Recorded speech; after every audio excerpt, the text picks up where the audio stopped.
Bismillahirrahmanirrahim. Subhanaka la ilma lana illa ma 'allamtana innaka antal alimul hakim. Wa ba'd. Assalamualaikum warahmatullahi wabarakatuh. I am Nuruddin Sansawi, 49 years old, graduate ng Rice Machinery Operations NC2.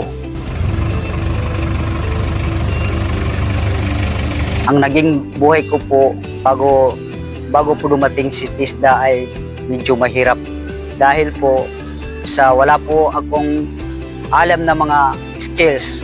Ngayon, nang dumating na si TISDA sa aming barangay, dagdagan po ang aking kaalaman tungkol po sa paghanap ng kabuhayan na naaayon po sa pagsasaka o paggamit ng mga makinarya. Ito po ay nagagamit po namin sa pang-araw-araw na pangangailangan namin. Ang mga itinuturo po ng taga-TISDA, paano po mag-operate o paano po mag-prepare sa aming sakahan at paano po gagamit ng mga makinarya. Ito pong TISDA ay marami pong nabibigay sa amin. Mga kaalaman, ito po ay hindi po namin makakalimutan. Ako po ay nag-enroll sa Rice Machinery Operation dahil mayroon po akong pangarap sa buhay. Dahil sa TISDA, natutunan ko po maggamit ng water pump. Ito po yung ginagamit namin para sa paghanda po ng pagtatanim ng palay. Marunong na mag-operate ng mga machine dahil po sa itinuturo po sa amin. Pasalamat po ako sa Panginoon dahil yun po ay natupad. Alam ko na kung paano po magamit ng mga kagamitan na para sa pagsasaka. Tulad ng mga rotivator, mga four-wheels tractor. Alam ko na kung paano gagamitin. Kung minsan ay ako na ang tinatawagan ng mga tao dito sa amin na kung saan ay ako ang mag-ooperate ng kanilang mga machine para lang ma-resolve yung kanilang problema. At yun ang kapalit ay binibigyan po ako ng kahit kunting salapi lang na kapalit ng aking pagsiservisyo sa kanila. Isa sa mga hamon na nadaanan ko po ay yung transportation po. Kung rinig ko ang TISDA ay parang wala akong interesado na ikangay mag-enroll dahil parang wala lang sa akin.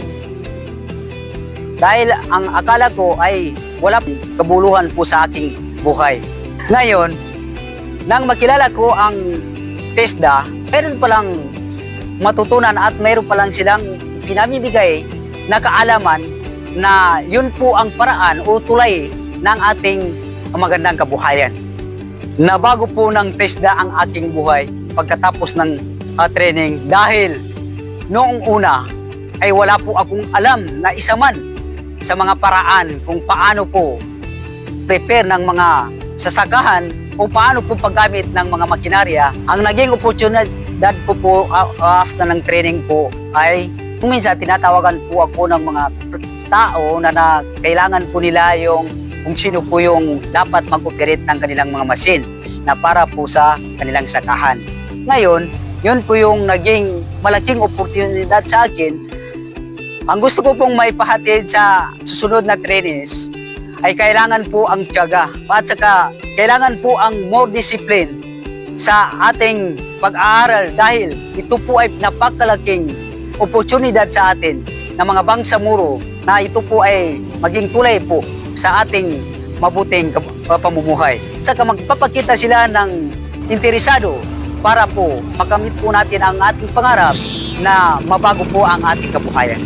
Nagpapasalamat po ako sa TISDA Maguindanao at sa Kupi Agricultural School na ibinigay po sa akin na opportunity na para makapag-aral po sa Rice Machinery Operations NC2.